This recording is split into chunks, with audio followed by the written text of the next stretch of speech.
puente del troll.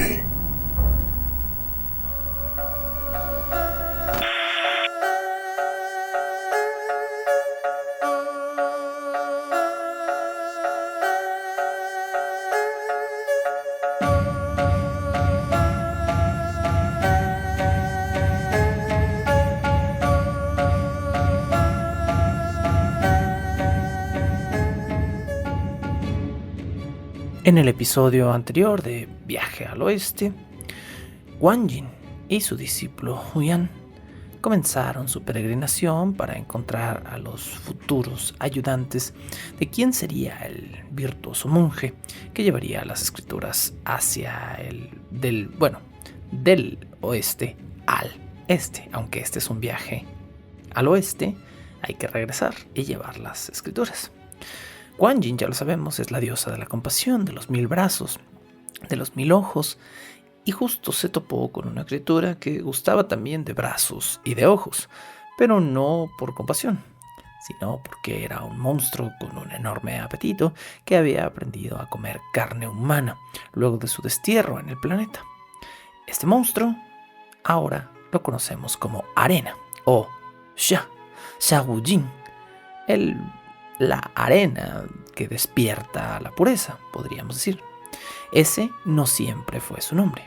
En otro momento, Arena fue uno de los encargados de mover el manto del cielo en el imperio de Jade y fue desterrado por simples cuestiones burocráticas que lo dejaron en una situación de desventaja, como el monstruo caníbal viviendo en un río de arena y agua turbulenta. Ahora, Arena, Wang Jin y Huyan continúan su viaje hacia el este y se encuentran con una montaña donde casi de inmediato los invade la peste de un miasma de muerte. Este es el episodio 6 de Viaje al Oeste en Bajo el Puente del Troll.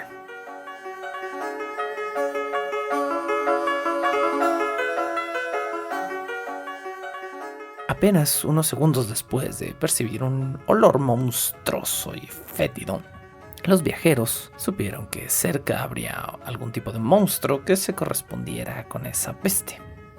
Esta criatura tenía hocico y trompa de cerdo, y sus orejas eran como hojas de palma. Sus ojos muy amarillos miraron a los 3 santos peregrinos sobre una boca desafiante y sonriente. La bestia en sus manos blandía un arma peculiar, un rastrillo de 9 puntas, mismo que de inmediato intentó azotar sobre la cabeza de Wang Jin.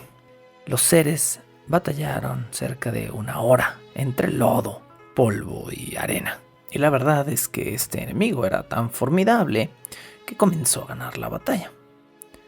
Pero Wang Jin hizo algo inesperado y arrojó brotes comestibles de flores de loto a medias del campo de batalla, en vez de continuar blandiendo su arma. Esto hizo que la bestia cerdo plisqueara el aire con apetito y detuviera sus embates. ¿Cómo te atreves a tentarme con brotes de lodo a media batalla?, dijo el monstruo.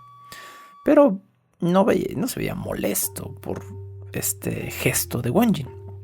Su rastrillo era tan filoso como uñas de dragón, pero ahora era inútil porque el cerdo se había puesto a comer los brotes de loto.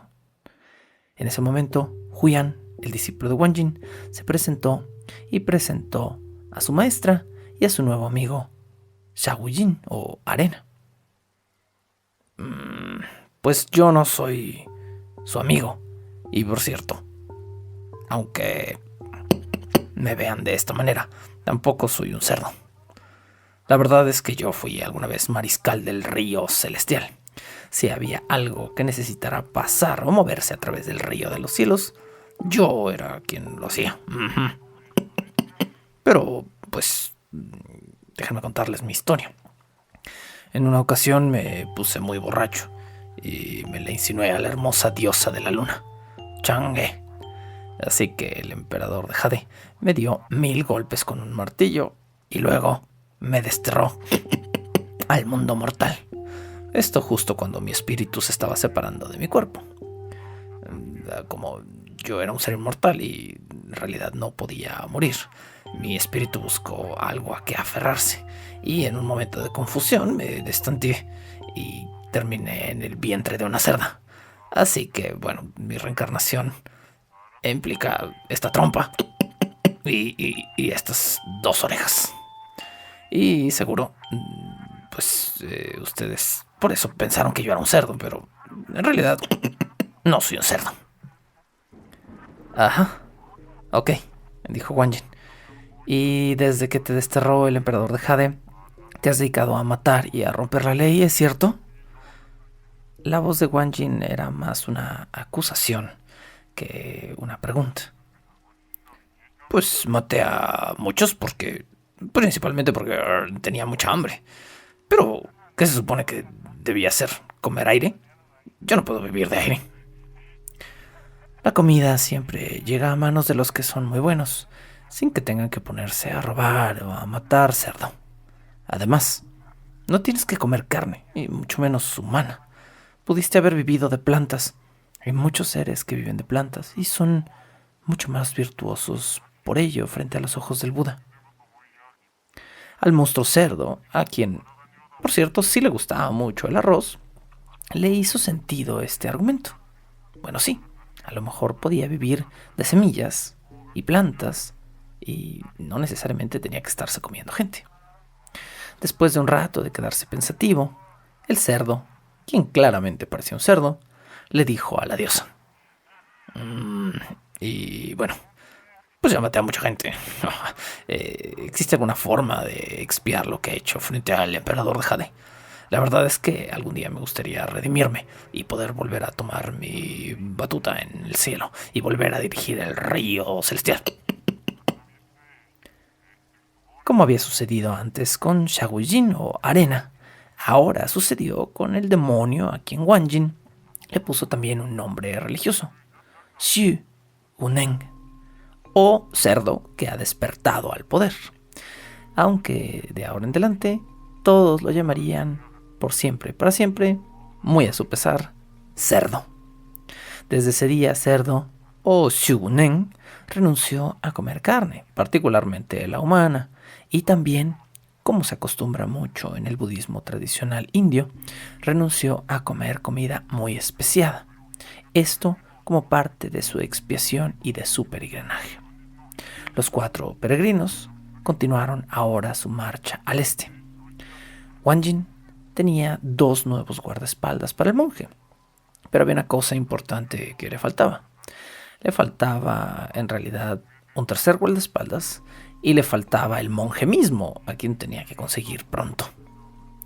De camino al este, los 4 viajeros se toparon con un gigantesco dragón que se presentó como hijo de Aolun, uno de los reyes de los océanos, específicamente el rey del océano del este, a quien ya habíamos mencionado en capítulos anteriores. Este nuevo dragón, como los otros discípulos, era también un exiliado del cielo que había sido alguna vez castigado por el emperador de Jade por el pecado de ser poco filial con su padre y había quedado ahora vagando por la tierra. Tras una corta intervención de Wanjin, el enorme dragón también fue perdonado por el cielo, pero también tenía que expiar sus pecados y ahora debía servir al verdadero futuro todavía inexistente elegido del Buda para llevar las escrituras al este y al sur del mundo. Por lo que, por órdenes de Wanjin, o más bien por petición de Wanjin porque ella no podía ordenarle, el emperador de Jade transformó al dragón en un bello corcel blanco que cargaría en el futuro al monje elegido a sus espaldas por años. Ahora había 5 viajeros que se pusieron nuevamente en ruta hacia el este y se toparon con una extraña montaña de brillo inigualable. Este era un brillo que quizá los hombres no podían percibir, pero que para criaturas como las que viajaban con Wanjin y para los mismos dioses o la Bodhisattva tenía un resplandor obvio y visible. Esta montaña era, por supuesto, la montaña de las 5 fases que el Buda, según la leyenda que relatamos en el episodio anterior, había puesto encima del gran sabio equivalente al cielo, o mono para los compas. Tras improvisar un rápido poema, Wanjin buscó la losa con el sutra que protegía la cabeza de Mono y, casi sin esfuerzo, levantó el altar para poder hablar con él. ¿Me conoces, Mono? Perdón, tengo unos cuantos cientos de... de años sin hablar. Sí la conozco. Bueno, quiero que sepas que el Buda me mandó a que me ayudes a encontrar al peregrino que recogerá las escrituras desde el oeste y las traerá de vuelta al este para que la gente de este territorio pueda civilizarse. Sí, lo que sea. Pero por favor déjame salir, le rogó el mono. Ya entendí mi error. Me duele un poquito el cuello después de 500 años de estar aquí aplastado y de comer hierro fundido y esferas de plomo. También mi estómago está algo intranquilo, podríamos decir. ¿En realidad quieres salir? Claro que quiero salir. ¿Lo dices en serio? No, lo juro, es más, lo juro, por favor, déjenme salir. Bueno, Mono, salir tiene un precio. Primero tendrás que recibir un nombre religioso. Wanjin le informó esto, pero Mono le recordó que él, técnicamente, ya había sido un monje porque había pasado muchos años en un monasterio. Así que Mono tenía un nombre oficial religioso: Sun Wukong. Sun, el que ha despertado al vacío.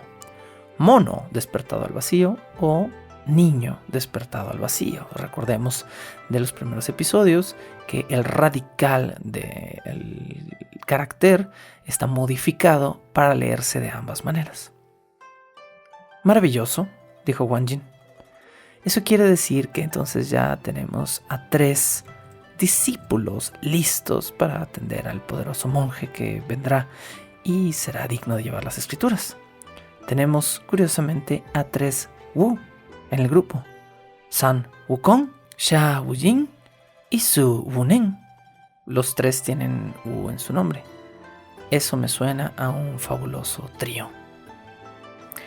Mientras los espíritus del cielo comenzaban a mover montañas, literalmente porque estaban encargados de mover la montaña que estaba aplastando a Mono en ese momento, Wanjin se sentó por un rato a pensar ahora en cómo iba a lograr su tarea más difícil. Sí, había encontrado a los 3 discípulos que tenían que atender al monje. Pero, ¿de dónde iba a salir el monje? Wanjin pensó y meditó y se mantuvo en paz. Lo que ella no sabía, a pesar de ser la diosa de la compasión y la bodhisattva más cercana al mismísimo Buda, es que cuando uno tiene paciencia y aguarda, las cosas solas a veces se ponen en movimiento. Y esto nos lleva al capítulo número 9 de los 36 capítulos que vamos a cubrir del viaje al oeste.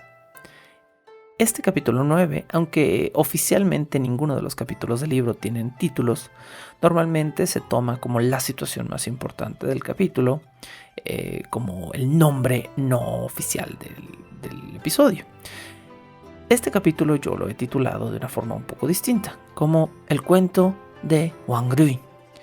Esto porque más o menos aquí comienza una tangente un poquito larga que tendremos que cubrir y que trataré de cubrir de la forma más veloz posible para entender una parte importante de la filosofía budista. Esta idea de que cuando tú estás planeando lo que vas a hacer, en realidad le estás permitiendo de alguna manera a las cosas a acomodarse. Les recuerdo que yo no albergo ningún pensamiento mágico ni ninguna creencia sobrenatural y tampoco tengo un ego tan grande como para pensar que de alguna manera hay una fuerza universal que me considera o mueve cosas por mi antojo o por mi propia voluntad. Pero en el budismo tradicional, esta especie de tangente que vamos a comenzar ahora es una forma obviamente ficticia de demostrar que de alguna manera las cartas, los astros, las energías se acomodaban a favor de esta empresa. Así que aquí comienza el cuento de Wang Rui, si se sienten un poco perdidos durante un par de los capítulos que vamos a estar cubriendo, no se preocupen, trataré de recordarles que estamos en una tangente y trataré de conectar tan pronto estas historias que son tangenciales a la línea central. Además, este es un momento narrativo interesante. ¿Por qué? Después de que rescatamos a Mono, de alguna manera, estamos esperando que la acción comience y lanzarnos de una vez a lo que nos atañe. Pero en realidad, Viaje al Oeste está escrito de una manera rítmica, muy interesante, donde pues su autor decide hacer pausas y llanos entre las montañas narrativas, podemos decir, para que disfrutemos de un poco de calma antes de que comiencen las tormentas. Es por eso también que supongo existe esta tangente. Hablemos ahora de una ciudad lejana, que fue una ciudad muy importante para emperadores y reyes. Esta ciudad se llama Chang'an y durante mucho tiempo fue la capital desde donde imperó la dinastía Tang. Es decir, ahí se encontraba el mismísimo emperador de la dinastía Tang, el emperador Taizong. Allí, en la bella ciudad de Chang'an, un hombre llamado Wang Rui apenas comenzaba a pensar en su futuro. A decir verdad, no empezaba a pensar en su futuro. Ya había pensado mucho en su futuro, pero no había hecho mucho por lograr lo que quería lograr. Wang Rui tenía la intención de ir a la ciudad de Chang'an a pasar los 3 exámenes, muy difíciles por cierto, para poder convertirse en un escriba y en un sirviente civil y trabajar en el gobierno. Así que a Wang Rui lo esperaba una vida, podemos decir, burocrática, pero llena de seguridades monetarias y políticas. Apenas Wang Rui llegó al mercado central de Chang'an, su destino cambió. En ese momento se asomaba por la ventana una mujer hermosísima llamada Wen Yao. Wen Yao se estaba asomando por el balcón porque estaba un poco cansada de las órdenes de su padre para conseguir marido. Consigue ya marido, es hora de que te cases. Así que Wen Yao había decidido dejar esto al azar. Está bien, me voy a casar, pero me voy a casar con quien sea, nada más para quedar a gusto. Así que aquella mañana Wen Yao se asomó por su balcón pensando en que arrojaría una bolita de estambre por la ventana y el primer hombre que la atrapara se convertiría en su marido. De cualquier manera, aquello era irrelevante. Nunca iba a encontrar a alguien a quien amara y seguro no iba a encontrar a alguien a quien pudiera ver mucho o con quien compartir una vida, porque pues el puesto de su marido sería importante en la corte y Wen Yao en realidad iba a estar casada casi con un fantasma. Ahora, cuando Wen Yao se asomó por el balcón, sintió una especie de revoloteo de mariposas en el estómago. No es que estuviera inmediatamente enamorada, es que sintió el nervio de dejar su futuro al simple azar. Así que Wen Yao decidió no cancelar el acto de aventar la bolita de estambre para encontrar marido, pero sí usó sus ojos y su tino para que no le fuera demasiado mal. Wen Yao se asomó por el balcón y buscó con la mirada al hombre más guapo, más atractivo y que se viera más agradable y bondadoso en toda la plaza. Y sus ojos cayeron sobre el guapo porte y la figura de Wang Rui. La chica, digna de estar en la NBA, apuntó con su bolita de estambre desde un piso muy alto del balcón y atinó a dar de lleno al sombrero del futuro funcionario que apenas venía llegando a la ciudad de Chang'an y que simplemente quería tomar los 3 exámenes a ver cómo le iba en la vida. Pero una vez que fue elegido por Wen Yao, su destino estaba casi decidido. De inmediato, Wang Rui fue escoltado por hombres del mismísimo emperador Taizong hacia el palacio para ser examinado.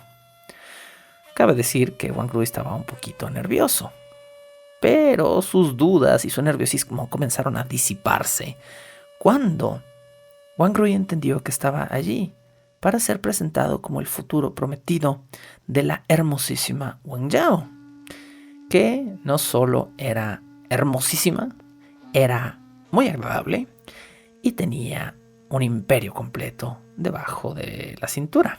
Esto lo digo obviamente por establecer que se trata de un matrimonio arreglado donde pues, el futuro marido de esta joven iba a heredar mucho de su poder político. Casi de inmediato y casi sin reparos, Wen Yao, quien había visto guapo a Wang Rui, y Wang Rui, quien estaba muy complacido con la situación, se casaron y consumaron su matrimonio. Al día siguiente de consumar el matrimonio, tocaron a la puerta del cuarto de Wang Rui y de inmediato le dijeron que, ahora tenía muchas obligaciones políticas que cumplir. Wang Rui, sin tener que tomar sus exámenes, fue convertido de inmediato en un funcionario. Viva el hecho de matrimoniarse con alguien en un puesto alto en familias aristocráticas. Y ahora él y Wen Yao tendrían que mudarse para cumplir todo aquello que Wang Rui tenía que hacer dentro del gobierno. Wang Rui en realidad no tenía quejas, ahora tenía dinero, bonitas ropas y lo único que pidió fue poder llevar consigo a su madre durante este viaje. Pero Wang Rui no contaba nuevamente con los giros del destino. Durante el viaje que Wang Rui y Wen Yao tomaron para mudarse hacia el lugar donde tenían que ejercer sus responsabilidades políticas, la madre de Wang Rui se enfermó de gravedad y el joven funcionario tuvo una idea mística arraigada por su misma madre de que pescando una enorme y bonita carpa dorada en algún río cercano, su madre podría comerla y este animal, que como ya sabemos en la mitología china es considerado casi mágico, le daría salud. Wang Rui hizo lo dicho. Fue él mismo, pescó una enorme carpa dorada y se decidió a matarla. Pero en ese momento Wang Rui notó algo muy peculiar. Este pez, a diferencia de otros peces que te miran con los ojos vacíos y con la boca en un movimiento constante, parecía tener una expresión de ruego en su rostro y su parpadeo era casi rítmico, tenía una cadencia y Wang Rui leyó detrás de ese parpadeo una especie de conciencia. Así que Wang Rui hizo algo inesperado, poniendo en riesgo la vida de su propia madre.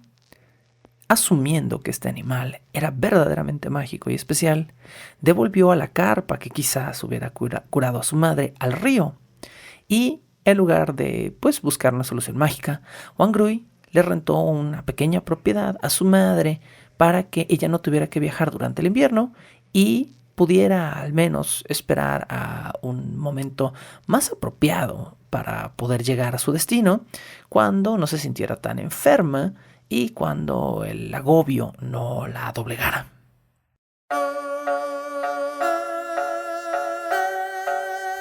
Bajo el puente del troll.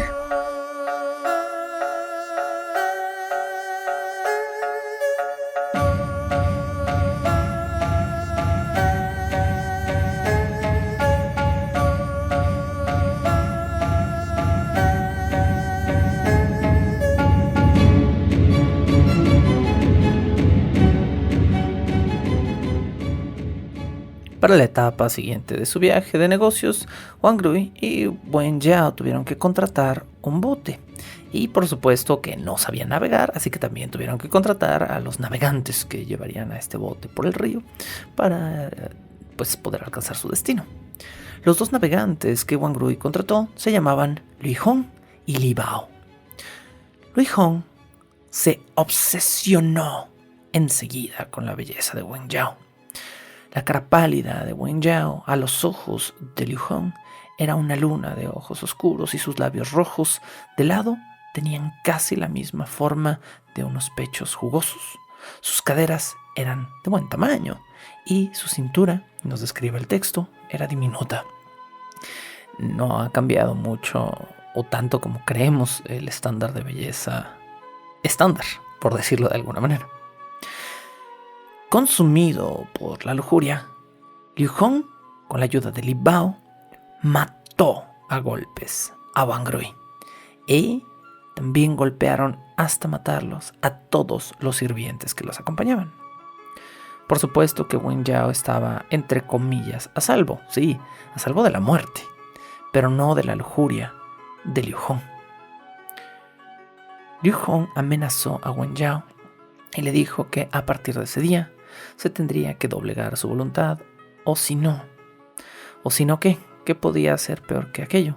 Pero Wen Yao finalmente se doblegó y aceptó todo lo que vendría, no de buena gana, siempre con la esperanza de poder hacer algo al respecto, pero nunca con el verdadero poder para cambiar su destino. Mientras los dos asesinos se disfrazaban con ropas de Wang Rui y continuaban su viaje, Wen Yao se dio cuenta de lo que Liu Hong intentaba. Liu Hong planeaba suplantar a Wang Rui. Desde ahora se haría pasar como el esposo de Wen Yao y no le importaría nada. Ahora tenía su dinero, a su esposa, sus papeles, su identidad y podría vivir una vida feliz. Y ella sería un eterno rehén de un hombre que probablemente la mataría si lo delataba. Una vez disfrazados, los hombres, los perpetradores, decidieron aventar al río el cuerpo de Wang Rui. Y conforme el barco se alejaba de la locación, el cuerpo pesado y muerto de Wang Rui caía hacia las arenas del fondo del río, donde lo vio un dragón. Y este dragón reconoció por alguna razón el rostro de Wang Rui. El dragón tomó el cuerpo de Wang Rui en sus garras y lo reanimó. El espíritu de Wang Rui volvió, pero no pudo reentrar a su cuerpo. Así que el dragón se quedó de alguna manera solo con el espíritu de Wang Rui y esperó que su cuerpo quedara lo suficientemente preservado al fondo del río por un buen rato. Cuando Wang Rui retomó la conciencia, por lo menos en espíritu, el dragón le informó que lo habían golpeado hasta morir y que en este momento su cadáver se estaba pudriendo en el fondo de un río. Pero quizá si actuaban con prisa, ese no fuera el caso. «Te reconozco», le dijo el dragón a Wang Rui. «Tú me pescaste». «Sí, ¿te acuerdas? Hace unos días me pescaste en mi forma de carpa al borde del río y luego me dejaste ir. Yo era la carpa dorada que planeabas cocinar, pero tú reconociste en mí mi verdadera esencia y mi espíritu y me salvaste. Ahora me siento responsable contigo y creo que debo de salvarte yo a ti». El espíritu de Wang Rui fue enviado por el dragón al palacio del río, es decir, a donde habitaba el dragón, y allí el dragón le hizo un hermoso, enorme y sabroso banquete que pues Wang Rui pudo disfrutar con las limitantes de cómo come un espíritu sin cuerpo. Luego de eso, el dragón también le informó a Wang Rui sobre el destino de su esposa. Mientras su espíritu se estaba dando un festín, el cuerpo físico y la mente de su esposa estaban siendo torturados por los captores y asesinos de Wang Rui. Por cierto, mientras esto sucedía, en el barco, después de haber sido humillada y ultrajada, Wen Yao pensó de inmediato en suicidarse. Probablemente se llevó una navaja afilada al cuello, quizá rompió un espejo, o a lo mejor simplemente pensó en aventarse a las aguas del río y tratar de hundirse lo más profundo posible. Pero no lo hizo. ¿Por qué? Porque se dio cuenta de que estaba embarazada y de que tenía quizá semanas o poco más de un mes embarazada, lo que le dijo que ese bebé era de Wang Rui, no de su captor. De alguna manera, en la mente de Wen Yao, el hecho de parir al hijo de Wang Rui le dio esperanza.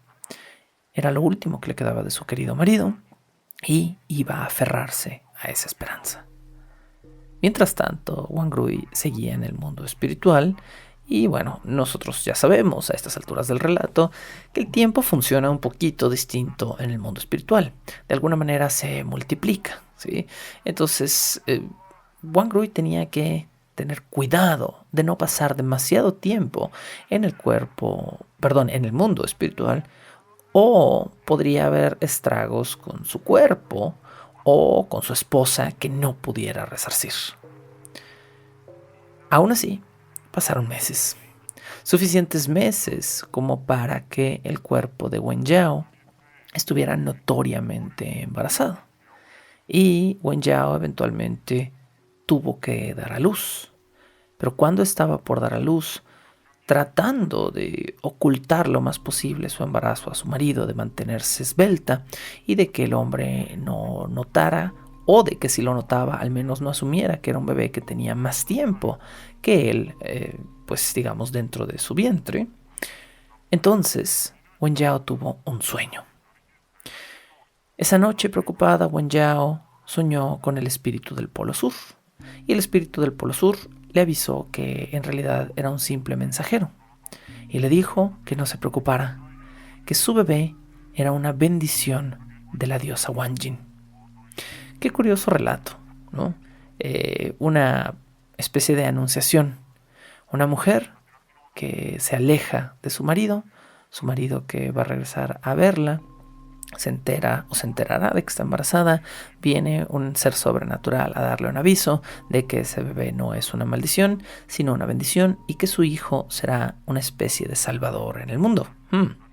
Es como si todos los mitos copiaran y pegaran la misma información desde tiempos muy, muy antiguos, mucho más antiguos que el cristianismo, aunque esta historia no lo es. El espíritu del Polo Sur también le aseguró a la mujer que el alma de su marido seguía viva en algún lugar, aunque su cuerpo estaba siendo, dentro de los límites de lo posible, preservado al fondo de un río. Y el espíritu del Polo Sur también le dijo a la mujer que Liu Hong pronto se enteraría de que ella estaba embarazada y de inmediato intentaría matar al bebé, pero que esperaría a que el niño naciera para seguir teniendo el cuerpo de Wen Yao. Así que, por lo menos hasta el parto, Wen Yao estaba a salvo, pero no le quedaba mucho tiempo y además no iba a permitir que mataran a su hijo. Inmediatamente después del parto, Liu Hong se enteró del niño, obviamente, y le dijo a la mujer que lo ahogaría, que seguramente no era suyo, que era de Wang Groi y que él no iba a soportar eso. Wen Yao convenció, entre llanto y gritos desesperados, a Liu Hong de permitirle pasar al menos 24 horas con el bebé antes de matarlo, un simple acto de caridad. Por pura suerte, aunque Liu Hong no se lo iba a permitir, ese día recibió una falsa carta o una carta verdadera, no estamos muy seguros, pero algo recibió, no sabemos si enviado por hombres o por dioses, que requería su presencia inmediata y lo obligó a viajar. Como Liu Hong regresaría en unos días, le dio ese lapso a Wen Yao para, encariñarse con su bebé antes de que él regresara a matarlo.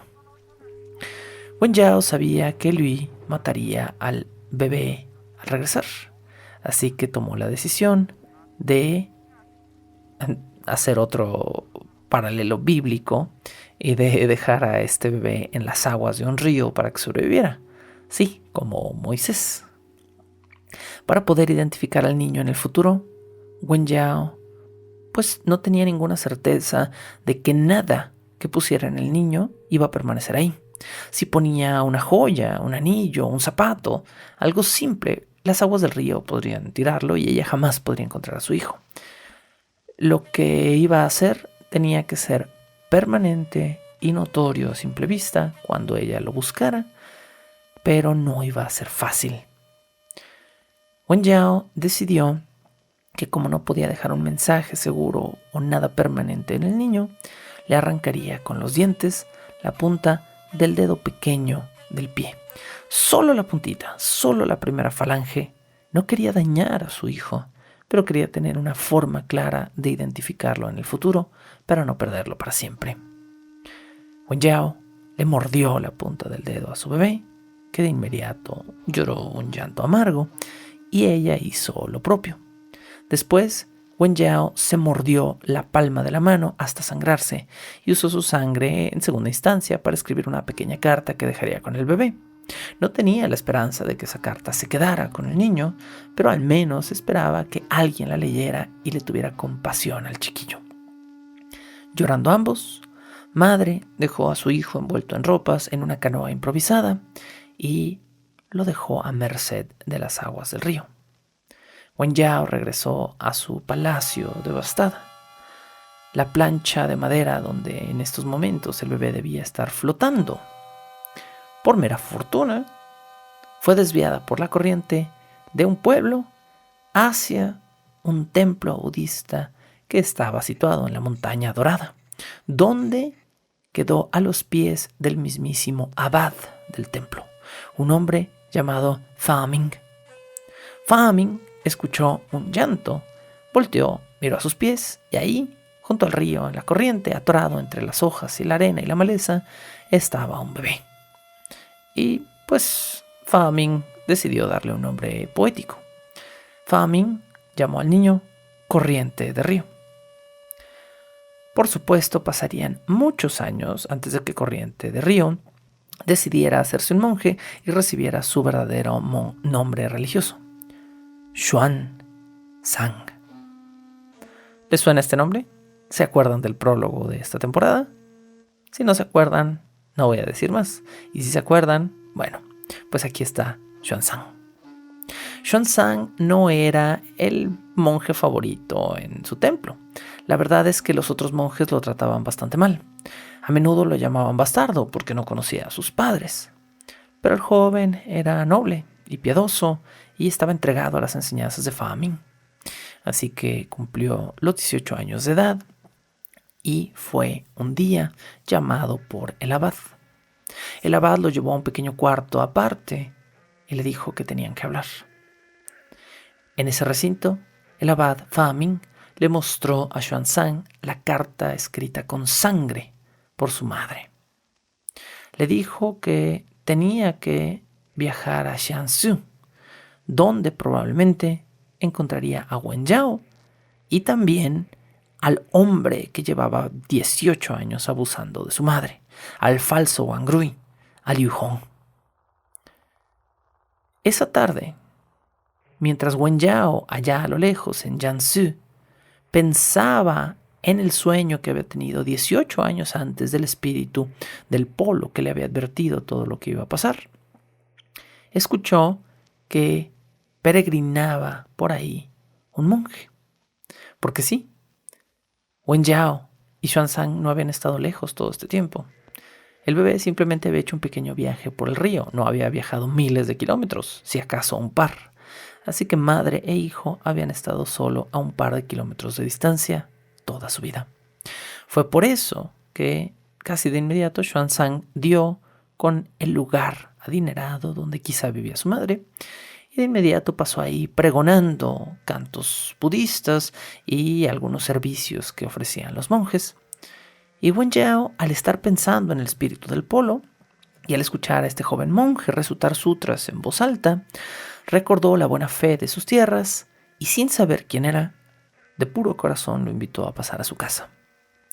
Luego de un rato, la mujer comenzó a mirar fascinada los rasgos del joven monje. Era la viva imagen de Wang Rui. ¿Cómo dices que se llaman tus padres?, le preguntó Wen Yao al joven monje. Mis padres, jamás los conocí, señora. La verdad es que solo sé que mi madre vive por una carta y solo conozco su nombre por la misma carta. Mi madre se llama Jin Wen Yao y mi padre es el venerable Chen Wang Rui. Pero yo soy hijo de nadie, ¿verdad? Mi nombre adoptivo es Corriente de Río, aunque ahora tengo un nombre santo. Me llaman Xuan Zang. Obviamente, Xuan Zang no había ni siquiera terminado de hablar cuando Wen Yao ya tenía los ojos llenos de lágrimas. La madre se tiró a los pies de su hijo y le explicó que ella era Jin Wen Yao, que ella era su madre, y en ese momento Xuan Zang se puso de rodillas, lloraron juntos y se abrazaron. Casi enseguida, Wen Yao escuchó ruidos en el pasillo y le dijo al joven que se marchara, que si Liu Hong lo encontraba en ese momento, lo reconocería porque era la viva imagen de su padre y seguro lo mandaría matar o lo mataría él mismo con sus manos. Al día siguiente, Wen Yao fingió estar muy enferma y se quedó en cama. Le dijo a su falso marido que había tenido un sueño horrible en el cual un monje con un cuchillo le pedía zapatos. Luego de eso se había sentido muy enferma. Wen Yao sabía que su falso marido, Liu Hong, era un hombre supersticioso, así que sabía el simbolismo que debía usar para manipularlo. ¿Un monje con un cuchillo pidiendo zapatos? Eso a mí me suena a una petición celestial de ayuda. Hay 2 monasterios aquí cerca. Está el de la montaña quemada y está el de la montaña dorada. Yo que puedo voy a hacer que manden zapatos a ambos para que te sientas mejor, mujer. Ahora, por favor, déjame en paz. En ese momento, Wen Yao tomó la oportunidad. Mi querido, por favor, déjame llevar los zapatos a mí. La verdad es que me hará bien la penitencia y no veo el daño en ir a un viejo monasterio a llevarles algo a los monjes que me va a hacer sentir mejor. ¿Puedo ir? ¿Puedo ir yo?, le pidió la mujer a su falso marido. Liu Hong le concedió su deseo y Wen Yao fue al día siguiente al monasterio de la Montaña Dorada, donde de inmediato pidió una audiencia con el abad y con el joven Xuanzang, por supuesto. Frente al abad, la mujer le pidió al monje que se quitara los zapatos. Y cuando el monje se quitó los zapatos, ella le dijo lo que se supone que debían ver. Le dijo que si aquel era su hijo y que si ella de alguna manera podía probar que ella era la mujer que había escrito la carta en su sangre, era sabiendo que Xuanzang no tendría la primera falange del dedo chiquito del pie. Y obviamente a Xuanzang le faltaba ese pedazo de carne. Ahora el abad, la mujer y el monje estaban seguros de que se habían encontrado. Fa Ming, sin embargo, se preocupó por el estado del chico. Cuando Hong se enterara, lo mataría y probablemente tomaría acción contra todo el monasterio. No hará tal cosa, le dijo Wen Yao. Luego, en secreto, le dio instrucciones a su hijo y le compartió su plan al abad para que supieran qué hacer. Lo que le dijo fue lo siguiente, para que no se queden, por supuesto, con la duda. Toma este anillo y viaja a unos 2000 kilómetros al noreste de aquí. Pide hablar con una mujer que se apellida Shang, a quien vas a encontrar en la Posada de las Flores. Ella te va a ayudar a llegar a casa de mi padre. ¿Sabes quién es mi padre? ¿Tu abuelo? Es el mismísimo emperador de la dinastía Tang. ¿Quién cree que me fui hace años por viajes de negocios y que mi esposo es un hombre responsable y reservado, que me tiene lejos porque es un hombre privado, no porque sea un farsante que me ha torturado todos estos años? Mi padre cree que vivo feliz en casa con mi marido y no sabe la verdad. He escrito una carta para él. Dásela y dile que debe de mandar a arrestar a Liu Hong de inmediato. Yo sola, durante todos estos años, hubiera sido una mujer más a quien no le hubieran creído. Pero ahora hay un monje y un abad y hombres respetables que me apoyan y quizá pueda lograr este plan. Xuanzang hizo todo lo que su madre le pidió al pie de la letra. Llegó a la posada, buscó a la mujer de apellido Zhang que su madre le había dicho, muy emocionado por llevar a cabo todo el plan. Pero cuando llegó a la posada, le informaron que esa mujer ya no vivía ahí, que hacía años se había quedado ciega y que había perdido todo su dinero. Así que ahora la mujer era una mendigo que vagaba por las calles y sus esperanzas de encontrarla eran muy, muy pequeñas.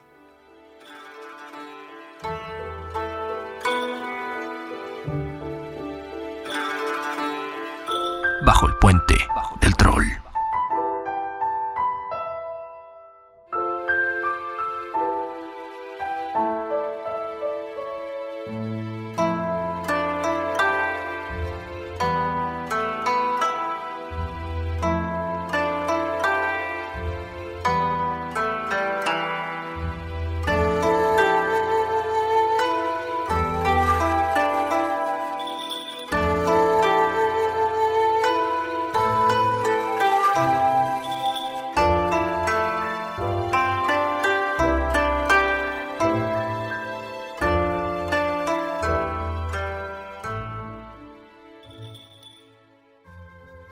El joven Xuanzang confió en su suerte y en su destino, y simplemente se lanzó a las calles a buscar.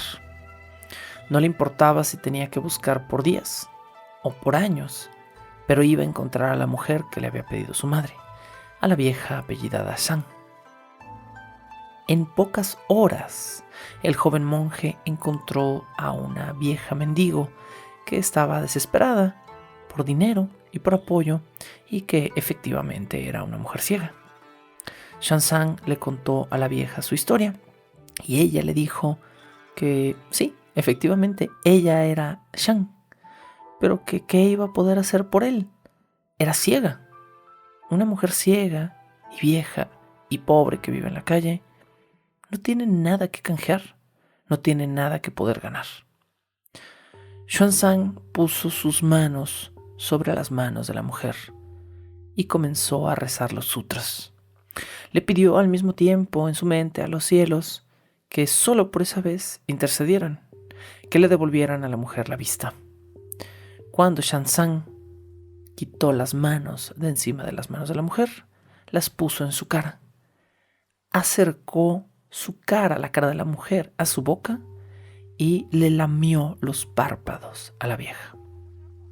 Después de eso, la vieja abrió los ojos y su visión había regresado. «Pero eres idéntico a él», le dijo la vieja. Eres idéntico a Wang Rui». «¿A Wang Rui?», dijo el monje. «¿Lo conoce?». «Sí, hijo. Wang Rui es mi hijo. Yo era la emperatriz de Tang. Yo era la esposa del hombre más poderoso, y en mi tiempo libre me gustaba atender la vieja posada.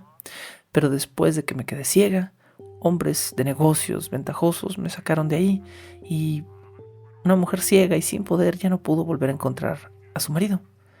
Él asume que me morí, y de alguna manera es cierto, pero ahora, con la vista, tú me devolviste mi vida». Con la visión restaurada, la abuela del monje lo llevó a conocer al emperador. El emperador vio en la puerta de su casa un fantasma, la imagen de su hijo, pero ahora más joven, y otro fantasma, la imagen de su esposa que él creía muerta, pero viva y sana. De inmediato el emperador de Tang quiso saber todo, y unas pocas horas después, él mismo, a la cabeza de sus tropas, cabalgó hacia donde se encontraba su hija para protegerla. Tras el arresto de Li Bao y Liu Hong, que pues ambos seguían trabajando juntos, los dos confesaron el asesinato de Wang Rui. Li fue clavado a un marco de madera y cortado vivo en pedazos en un mercado público, donde la gente disfrutó mucho su ejecución, por cierto. Liu Hong fue llevado al mismo punto donde había arrojado el cadáver de Wang Rui al río. Allí, frente a las aguas del río, con los ojos muy abiertos, le sacaron el hígado, y después, mientras lo mantenían vivo por la mayor cantidad de tiempo posible, le sacaron el corazón y se lo mostraron todavía pegado a su cuerpo para que lo viera antes de arrancárselo. Al enterarse de las noticias de todo lo que había sucedido, el rey dragón le dijo finalmente al alma de Wang Rui que había llegado el momento, que en un momento podría regresar a su cuerpo, y que afortunadamente las aguas heladas del río habían mágicamente, claro, preservado su cuerpo, que después de 18 años no estaba terriblemente podrido, o más bien por el contrario, convertido en un esqueleto erosionado. Casi de inmediato, después de recibir la noticia, la esencia de Wang Rui entró a su cuerpo, y Wang Rui despertó dentro de su cuerpo restaurado, pero al fondo del río. Wang Rui nadó tan rápido como pudo y salió a la superficie. ¿Y qué fue lo que vio?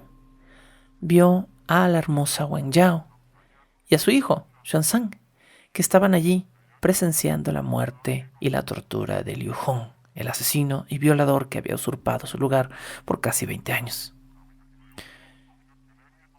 De alguna manera Wang Rui pensó en quedarse ahí, en admirar la belleza de su esposa, a quien extrañaba tanto, y en sopesar la idea de que ahora tenía un hijo de 18 años de edad. Pero no lo hizo. Tuvo que salir corriendo de las aguas del río y abrazar velozmente a su esposa porque se dio cuenta, y él fue el único que se dio cuenta, que después de ese momento, libre de su captor y habiendo asegurado el futuro de su hijo, Wen Yao estaba a punto de arrojarse a las aguas del río para suicidarse. Wang Rui la tomó por detrás y le impidió lanzarse hacia la corriente turbulenta. Ella lo miró y no pudo hacer otra cosa más que llorar. Me habría matado muchos años antes, le dijo, de no haber sido porque sabía que él estaba ahí, tu hijo, mi hijo, y ahora que lo encontré pensé que ya no tenía por qué vivir. Wang Rui abrazó a su esposa, Wen Yao abrazó a su esposo, y después de la conmoción y las hermosas palabras, Wen Yao cayó en cuenta de lo que estaba pasando, separó a su esposo de su abrazo y le dijo, pero ¿cómo? O sea, ¿tú qué haces aquí? Te moriste hace 19 años. Explicaciones dadas, cuentos contados, y habiendo informado a Wen Yao de la situación con el amable dragón que lo mantuvo en buen estado, la pareja pudo recobrar su vida. Y lo siento, pero me encantaría, me fascinaría decirles que este cuento simplemente tiene un hermoso final feliz, donde mamá y papá e hijo se quedan juntos para siempre y se abrazan y viven una vida maravillosa. Pero 20 años de abuso destrozan un alma y la erosionan. Y si, aun cuando se logra tener un final feliz, esto no es un cuento de hadas, aunque lo parece. En esta historia, el dolor que vivió Wen Yao durante la ausencia de su marido jamás pudo sanar. Tras años de abusos, Wen Yao no era la misma.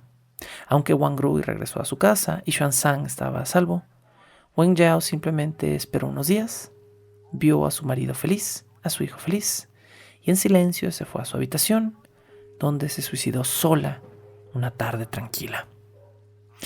Aquí acaba el cuento de Wang Rui, y aquí también termina esta primera tangente que quería contarles. Pero este no es la tangente completa. Oh, no. Este es apenas un pedacito de la tangente. Ahora tenemos que ir de Xuanzang a Tripitaka. Y si escucharon el prólogo de esta temporada, saben perfectamente a qué me refiero. Aquí comienza el capítulo 10 de los 36 que vamos a cubrir, y he titulado personalmente este capítulo como El Rey Dragón y el Adivino, que es todavía más tangencial que el fragmento que les acabo de contar. Vamos apenas el día de hoy a empezar a meter los pies a la bañera con esta historia. Quiero solo contarles el contexto inicial y después le dedicaré todo el siguiente capítulo a esta enorme tangente para no cortarles el rollo. Así que les platico que después de todo lo que dijimos de pues esta pareja de Wang Rui y de Wen Yao y su hijo Xuanzang, ahora nos movemos a otro lugar de Chang'an. Es la misma ciudad, pero digamos es otro barrio. Seguimos en Chang'an, pero esta vez vamos a buscar a un pescador y a un leñador que un día decidieron hacer un concurso de poesía para determinar qué era lo más hermoso de esa región: las montañas por las que vagaba el leñador o los ríos donde pescaba el pescador. Li Ding amaba las montañas, por supuesto, por eso era leñador, y le dijo a su amigo pescador que odiaba los ríos. Los ríos eran lugares peligrosos donde uno podía tropezarse, pegarse en la cabeza con una piedra y perder la vida. Pero en las montañas un hombre podía ser feliz y respirar el aire puro, ver el cielo y escuchar el canto de los pájaros.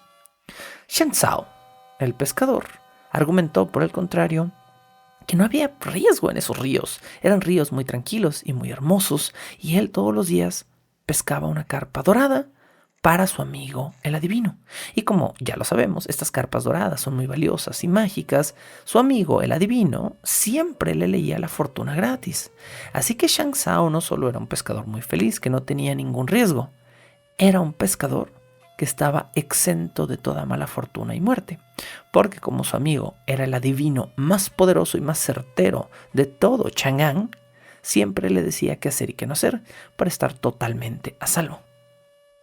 Esta pequeña y sencilla disputa poética se hizo tan grande con el tiempo que llegó a oídos del rey dragón del Río del Este, que escuchó a estos dos hombres discutir cerca de su propiedad. El dragón escuchó las palabras de Shan Zhao, el pescador, y por un momento le preocupó la situación. No por Li Ding, no por Shan Zhao, no por el río ni por las montañas, sino porque, ¿qué tal si ese supuesto amigo adivino realmente era tan bueno y tan certero?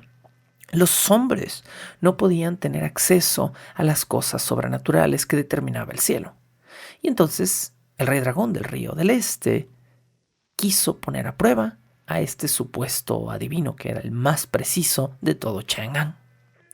Al rey dragón se le ocurrió que si el adivino era real, entonces era un riesgo dentro de los rangos de la humanidad y debía morir. Por eso tenía que ponerlo a prueba. Los consejeros del rey dragón lo detuvieron porque el rey dragón, antes de ponerlo a prueba, iba simplemente a matar al hombre. La lógica del rey dragón era, bueno, si es un peligro lo matamos, y si no es un peligro, pues se muere un hombre más y eso no cambia nada en los cielos. Pero los súbditos y consejeros del rey dragón le dijeron que el emperador de Jade no iba a tomar muy bien esa información, que era él quien decidía todas las vidas y muertes del mundo, y que un simple dragón de un río no podía tomar una decisión así, de quién moría y quién vivía. De manera que el rey dragón del Este tuvo que urdir un plan, nada más para enterarse de si este hombre era o no un verdadero peligro. Se le ocurrió al rey dragón que él mismo podría tomar la forma de un hombre e ir disfrazado como un cliente a ver al adivino y ver si el adivino realmente podía hacer una predicción casi imposible. No algo ambiguo o sencillo como algún día tendré un buen trabajo o me casaré. Estas son cosas que casi todo el mundo hace en algún momento de su vida. No, el rey dragón iba a preguntarle un poco de meteorología, pero con una precisión absoluta. El rey dragón se transformó en un muchacho muy guapo con ropas de seda color jade y fue a ver al supuesto adivino, Yuan Xuchen, un astrólogo y lector de bolas de cristal. ¿Cómo puedo ayudarlo?, le preguntó Yuan Xuchen al joven que claramente tenía dinero, pero había un poco de desdeño en la voz de Yuan Xuchen. Necesito que me haga una lectura precisa por completo del clima para mañana, le dijo el rey dragón disfrazado de un príncipe. Yuan consultó los palos de adivinar, probablemente una variante de los tallos de Milen Rama usados para adivinar el futuro en la mítica China. Las nubes aparecerán en la hora del dragón. Del dragón, qué curioso, ¿me entiende, amigo? El trueno sonará justo a la hora de la serpiente y la lluvia comenzará a la hora del caballo y terminará exactamente en el minuto final de la hora de la oveja. En total, caerán mañana 6 centímetros de precipitación más 48 gotas exactas. Y solo entonces dejará de llover. El rey dragón estaba sorprendido por la precisión y la seguridad de esta lectura. ¿Por qué? El dragón tenía un poco de insight hacia los cielos y sabía cómo iba a ser la lluvia del día siguiente, que ya estaba ordenada por el emperador de Jade para la tarde subsecuente. Si en realidad todo lo que usted dice sucede tal cual, le pagaré 1.5 kilogramos de oro puro. Pero si no, amenazó el rey dragón y se fue de la casa del adivino. El rey dragón regresó a su río, volvió a su forma original, pero después de eso fue a visitar las deidades de la lluvia y se enteró de que el adivino había dicho con pelos y señales perfectas todo lo que iba a pasar con minutos, segundos y gotas. Le dije a ese mequetrefe que si las cosas salían bien le iba a pagar, pero en realidad me molesta que sea tan preciso. Ningún poder de esta magnitud debe residir en los hombres. Deberíamos destruir su tienda. Deberíamos hacer algo terrible. No puedo simplemente matarlo. Yo no tengo esa decisión divina.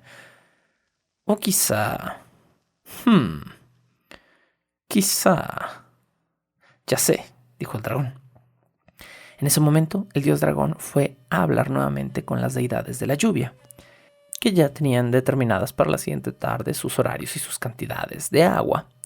Y el rey dragón les dijo que quizá podían cambiarlo, para que el adivino quedara como un charlatán, perdiera su fama, se desprestigiara, ya nadie iba a confiar en él y pues se acababa el problema sin tener que matar a nadie.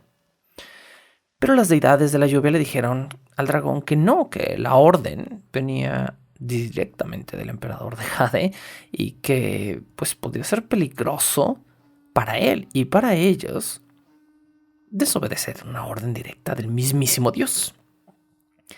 Finalmente el rey dragón, después de mucho rogar, convenció a las deidades de la lluvia de hacer todo exactamente como el emperador de Jade lo había pedido, excepto que 2 horas más tarde. Eso para que, pues, la parte más irrelevante de la predicción del adivino fallara. Sí, la lluvia igual iba a caer, iba a fertilizar las tierras, todo se iba a hacer como el emperador de Jade quería. Pero al menos el mequetrefe se iba a quedar descartado. Al día siguiente, la lluvia cayó justo como estaba prevista. Solo 2 horas más tarde. Y apenas terminó, casi minutos después, el rey dragón ya se había puesto su disfraz de hombre y estaba listo para ir a tocarle en la puerta del adivino y reclamarle. «Maldito charlatán», le dijo. «Usted no es un adivino. Se equivocó en toda su predicción. Todo lo que me dijo estuvo mal con la hora de la oveja y el dragón y no sé qué tanto. Nada pasó como usted dijo». El adivino se veía muy tranquilo. ¿Cómo sé yo?, dijo el adivino, «que no todo salió mal justo porque yo se lo dije a usted. Yo sé perfectamente que usted es el rey dragón del río del este, si no, no haría bien mi trabajo. Y yo sé que usted cambió la orden de la lluvia. Eso significa que también sé que un simple dragón de río contravino una orden directa del emperador de Jade. Y eso, mi amigo lleno de escamas, se castiga con severidad». El rey dragón estaba petrificado de miedo. Y este pequeño encuentro, que había comenzado como una simple disputa poética entre un pescador y un leñador, y que ahora había crecido a un conflicto de horarios burocrático con el mismísimo Dios de los cielos, continuará en el siguiente episodio de Bajo el Puente del Troll. Espero que hayan disfrutado mucho este capítulo. La verdad es que la historia de este capítulo es uno de los fragmentos que yo más disfruté de la investigación. Y toda esta tangente que a ratos parece que nos saca del meollo central de la historia del Rey Mono, en realidad es una manera muy bonita de recordarnos algo de las viejas historias. Hoy en día, las estructuras narrativas y cinematográficas se aprenden casi al pie de la letra. Estamos acostumbrados a poner una escena, un capítulo aquí que atraiga y otro acá que haga una pausa, y nos hemos vuelto maestros del ritmo. Pero las viejas obras no siempre se preocupan por ser totalmente entretenidas ni por llegar de inmediato a su punto. Estemos hablando del Rey Mono o del Padrino en cine, hay que acordarnos de que hay obras que consumimos que no tienen exactamente el ritmo que esperamos, y que a veces eso no está mal. A veces tenemos que darnos nuestro tiempo y pasear y caminar antes de llegar a la meta. Soy Sergio Vicencio, esto fue Bajo el Puente del Troll. Como siempre, les agradezco su atención y su apoyo. Este Patreon ha crecido muchísimo y esto es solo gracias a ustedes. Ojalá puedan seguir apoyando por el tiempo que puedan, pero más encima, ojalá puedan seguir escuchando por el mayor tiempo posible para que sigan disfrutando de estas aventuras que les relata esta vieja cabra. Nos escuchamos la próxima semana con un nuevo episodio de Viaje al Oeste, la leyenda del Rey Mono, donde quizá ni siquiera aparezca el Rey Mono. O quizá sí. Tendrán que escucharlo para saber. Además del episodio de hoy, les dejo un pequeño extra. Un audio un poco más corto que grabé esta semana junto con Nadia Arellano, donde seguimos platicando de Matrix. Y por alguna razón, pues empezamos a mezclar Matrix con cosas muy raras que teníamos en ese momento en la cabeza. Así que si quieren oír un poco de Matrix, pero también un poco de Terminator 2, Animal Crossing y Dark Souls, escuchen el audio extra, ese pequeño shot de coffee que les agrego este domingo para que tengan mucho más contenido que disfrutar. Hasta la próxima. Algunos de los fondos musicales de este programa pertenecen al paquete 10.000 piezas de música de Media Solutions. Todo el crédito a sus respectivos creadores. La locución, la producción y la música original de este programa son creadas por Sergio Vicencio. Ve a patreon.com/Sergio Vicencio y apoya este podcast para obtener horas de contenido adicional. Ahora comisionar cápsulas, episodios y temporadas de Bajo el Puente del Troll es más fácil desde la tienda de Patreon. Ve a patreon.com/Sergio Vicencio y dime qué hacer. También puedes contactarme directamente por redes sociales o correo electrónico. Búscame como @recuadro_blanco en Twitter e Instagram o como Sergio Vicencio en YouTube para darme tu opinión sobre este podcast. Bajo el Puente del Troll.